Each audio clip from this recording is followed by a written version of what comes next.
NBC News reports that Paul Pelosi is still in the ICU tonight after the attack, surrounded by family members. He's 82 years old. He reportedly has extensive injuries to multiple body parts, including a fractured skull. Donald Trump Jr. responded to the attack by saying he was working on his Paul Pelosi Halloween costume. And he posted a picture of a hammer and a pair of underwear. Then he posted another picture of a hammer saying it was for open carry in San Francisco. That's the son of former President Trump. Charlie Kirk, who's the head of a big pro-Trump conservative PAC, he said today that some amazing patriot, that was his phrase, amazing patriot should post bail for the attacker, and that person would be a midterm hero if they did it. Kari Lake is the Republican candidate for governor in Arizona. She got a big laugh, big round of applause on this subject this weekend. Nancy Pelosi, well, she's got protection when she's in D.C. Apparently her house doesn't have a lot of protection. But big laugh line for her. But play that tape again. You can see the moderator of the event on the left side of your screen. It looks like he's laughing so hard he might fall over. Oh, it's just hilarious, fracturing his skull with a hammer.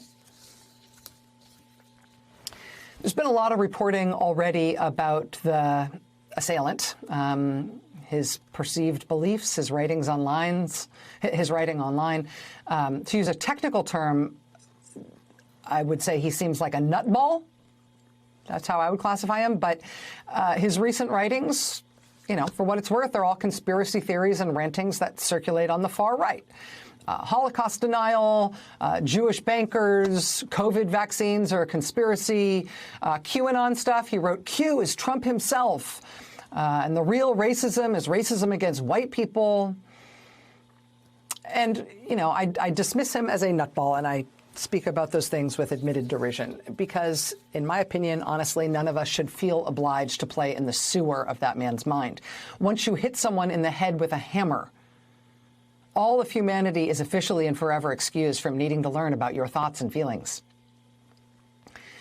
But if you're a person who has all your faculties, and you know that something like this has happened, if you minimize it, mock it, celebrate it, the attempted murder of the Speaker of the House's husband, what is now formally charged as the attempted kidnapping of the Speaker of the House, well, if that's how you react to knowing this has happened, well, then you're telling us what you want instead of politics. You're telling everybody what you want to be able to do, what you want your side to be able to do to your political opponents, what you enjoy seeing your political opponents subjected to. And that is, in fact, the other option if we're not going to have elections anymore. It's either violence and force or it's voting. And if it is not voting, then it is going to be violence and force. We're 8 days out from the first national election since the last Republican president, the leader of their party, tried to stay in power by force. And, on Friday, a man pled guilty in federal court to threatening to kill Congressman Eric Swalwell and his staff. Also last week, 3 people were just found guilty of their part in a militia kidnapping plot targeting the governor of Michigan. Today, Capitol Police Officer Harry Dunn testified in the seditious conspiracy trial of the pro-Trump paramilitary group, the Oath Keepers, for their role in Trump's effort to have a violent mob of his supporters overthrow the government and keep him in power by force. In power, by force, despite the election results.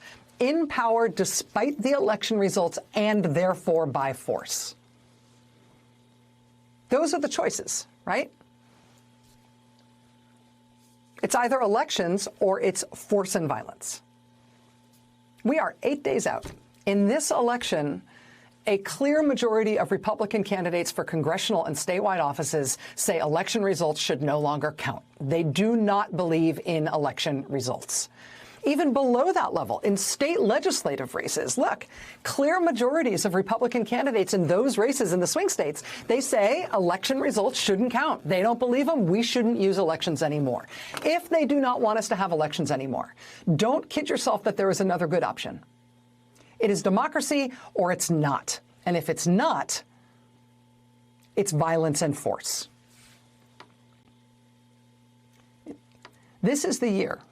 This is the election when your vote, up and down to the very bottom of the ballot, is an answer to this one question. Is it democracy or is it force and violence? Our vote this year is about whether we ever get to vote again. This is not the year to sit out.